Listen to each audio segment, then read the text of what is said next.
Tim Keller ഇങ്ങനെ പറഞ്ഞിട്ടുണ്ട്, you don't really know Jesus is all you need until Jesus is all you have. യേശുവാണ് നിൻ്റെ എല്ലാമെന്ന് നിങ്ങൾക്ക് യഥാർത്ഥത്തിൽ മനസ്സിലാകുന്നത് യേശുവാണ് നിങ്ങൾക്കുള്ള ഏക സമ്പത്ത് എന്നാകുമ്പോഴാണ്. ആസാഫ് തൻ്റെ നിലപാട് പ്രസ്താവിക്കുന്നത് ഇങ്ങനെ, 73-ാം സങ്കീർത്തനം 25-26 വാക്യങ്ങൾ. സ്വർഗത്തിൽ എനിക്കാരുള്ളൂ, ഭൂമിയിലും നിന്നെയല്ലാതെ ഞാൻ ഒന്നും ആഗ്രഹിക്കുന്നില്ല. എൻ്റെ മാംസവും ഹൃദയവും ക്ഷയിച്ചു പോകുന്നു. ദൈവം എന്നേക്കും എൻ്റെ ഹൃദയത്തിൻ്റെ പാറയും എൻ്റെ ഓഹരിയുമാകുന്നു. എനിക്ക് യേശു മാത്രം മതി എന്ന് നാം പലപ്പോഴും പറയാറുണ്ട്. എന്നാൽ പ്രായോഗിക തലത്തിൽ നാം പലപ്പോഴും നമ്മുടെ കഴിവിൽ, വിദ്യാഭ്യാസത്തിൽ, സമ്പത്തിൽ, ബന്ധങ്ങളിൽ നമ്മിൽ തന്നെ കൂടുതലായി ആശ്രയിക്കുന്നു. നാം പറയുന്നതും പ്രവർത്തിക്കുന്നതും തമ്മിൽ മിക്കപ്പോഴും ഒത്തുപോകുന്നില്ല.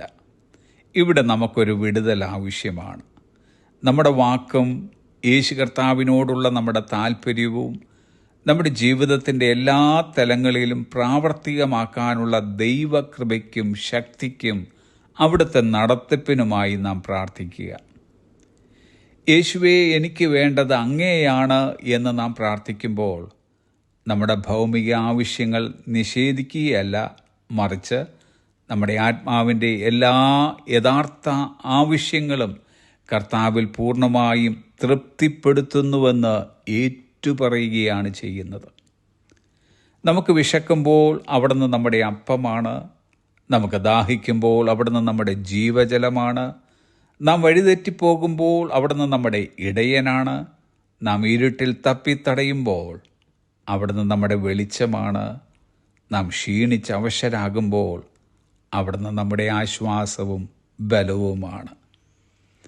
നമുക്ക് വേണ്ടതെല്ലാം ഉണ്ടാകുമ്പോഴല്ല, മറിച്ച് മതിയായവനെ അറിയുന്നതിലാണ് യഥാർത്ഥ സംതൃപ്തി കണ്ടെത്തുന്നത്. ഈ സത്യത്തിൽ ജീവിക്കുക എന്നാൽ സ്വതന്ത്രമായി ജീവിക്കുക എന്നാണ്. പരിശ്രമങ്ങളിൽ നിന്ന് മുക്തമായി, ഭയത്തിൽ നിന്ന് മുക്തമായി, നമ്മെ പൂർണ്ണരാക്കാൻ മറ്റെന്തെങ്കിലും കഴിയുമെന്ന മിഥ്യാധാരണയിൽ നിന്ന് മുക്തമായി ജീവിക്കുന്ന ക്രിസ്തു അധിഷ്ഠിതമായ ഒരു സ്വതന്ത്ര ജീവിതം.